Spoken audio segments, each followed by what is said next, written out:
Сәлем достар. Бүгін біз алдыңғы видеода уәде еткеніміздей Facebook'тың алгоритмі жайлы әңгімелесетін боламыз. Байқасаңыз, сіздің қанша досыңыз болса да, Facebook'та барлығын өзіңіздің лентаңыздан көре алмайсыз. Айталық, сіздің шекті мәндегі 5000 досыңыз болса да, сіз 5000 досыңыздың не жазып жатқандығын барлығын көре алмайсыз. Себебі Facebook'тың алгоритмі сондай. Сізге Facebook оның ішінен сұрыптап 10-15%-ын ғана көрсетеді.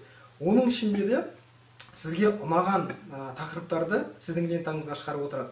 Оны Facebook қайдан біледі? Ол сіздің лайк қойғаныңыздан, коммент жазғаныңыздан, немесе видеоларды көргендігіңізден білетін болады. Немесе сіз өзіңіз приоритет бойынша керек адамдарыңызды, немесе топтарыңызды, парақшаларыңызды белгілеп лентаңызда жоғары көтеріп отыруыңызға болады.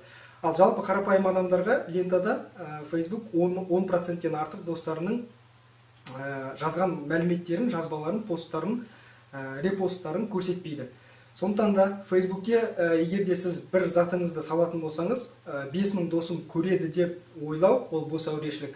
Сондықтан да Facebook сізге оған альтернативті нұсқасын ұсынады. Ол қандай? Егер де сіз Facebook'тың жарнама кабинетін қолданатын болсаңыз, сіз өзіңіздің тауарыңызды немесе қызметіңізді, болмаса постыңызды немесе видеоңызды жоғары көтеруіңізге немесе көрсетуіңізге болады. Қалай? Таңдаған аудиторияңызға, яғни таргетті аудиторияңызға көрсете аласыз.